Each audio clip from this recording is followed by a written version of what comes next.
my name is Natasha Gill, and I am giving my value speech for Speech 101. I have with me my cousin Sam and my husband Brian. The drug laws in America are immoral racisms that disproportionately affect African Americans and hinder our society. The banning of drugs such as opium, cocaine, and marijuana began as racisms against minority in the United States. Opium was the first drug to be banned. During the Industrial Revolution in 1914, Chinese came to America in seek of employment and citizenship, leaving their families behind. They brought with them opium, a drug derived from the poppy flower. Opium was considered a drug of great seduction, and white American men feared that they were taking white women to their dens, luring them down there to smoke opium and have sexual relations. For this reason, opium was banned. The next drug to be banned was cocaine. Cocaine's addictive properties are so fast that in a study, monkeys chose food over cocaine to the point of starvation. However, cocaine's addictive properties were not the reason that cocaine was banned. At the peak of legal lynching and the denial of voting rights to African Americans, society became hostile, and cocaine became the scapegoat. In fact, Southerners claimed that cocaine would put an African American man into such a sexually charged state that he would rape and murder every white woman that he saw. And for that reason, cocaine was banned.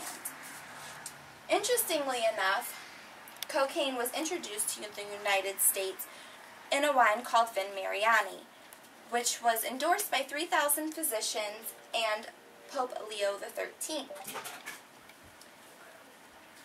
Cocaine soon became the cure-all wonder drug, curing such ailments as toothaches, exhaustion, dandruff, baldness, to more serious ailments such as kidney and heart disease.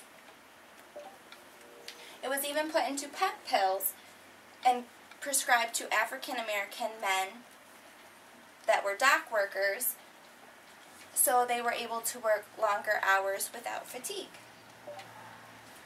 And then we banned cocaine. After exposing it to men, women, and children, we started sending them to jail for an addiction that society created. The next drug to be banned was marijuana. This was during the prohibition of alcohol. Alcohol was banned during the prohibition because anything that intoxicated a minority was said to have caused violence and mayhem.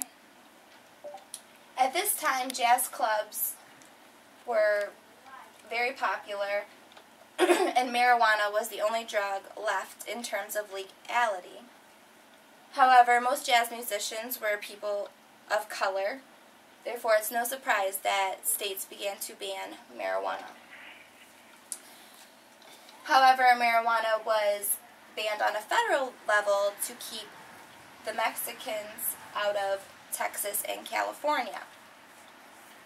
Before the Great Depression, Mexicans were hired for cheap labor.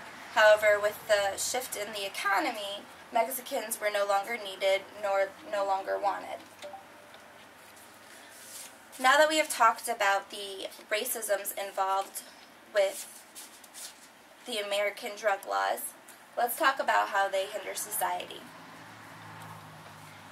I've told you previously how addiction is very powerful. However, the Supreme Court did not see addiction in this manner. In 1919, they ruled that addiction was a criminal matter and not a medical one. Then in 1986, we began mandatory minimum sentencing laws, which imposed or forced judges to give out sentences based upon type, weight of the drug, and prior convictions. From the beginning of this law, within just 4 years, the percentage of African Americans in prison rose from 11% to 49%. And within 10 years, the number of women in prison rose by 421%. And then we have disenfranchisement laws, which state that a person that has a felony conviction is not allowed to vote during their imprisonment, parole, probation, and sometimes for the rest of their life. In 1996, another disenfranchisement law came into effect, restricting felons from receiving welfare, and up until 2006, a person with a drug conviction was not able to receive financial aid for education. Jobs, employers do background checks. Employers do background checks, and they don't hire anyone with a felony conviction, so these people are then deemed unhireable. So, without being able to receive education, they're not allowed to vote, they are not allowed to receive welfare, and they are unable to get a job. We have turned nonviolent criminals into criminals. Because drugs are illegal, we've created a black market for them. And we have created drug trafficking, drug cartels, and for people that are unable to survive any other legal way, this seems like a profitable thing for them to do, since it takes only 2 cents to make a kilo of cocaine, and it costs $192,000 a kilo at street value.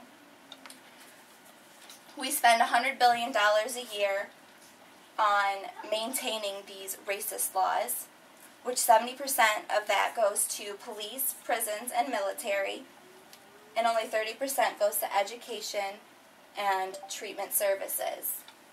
On one person in prison, we spend $30,000 a year, and that's taxpayer money. And there is over 40 million nonviolent drug offenders in the United States. So, in conclusion, we spend hundreds of billions of dollars a year to enforce drug laws that are racist in origin.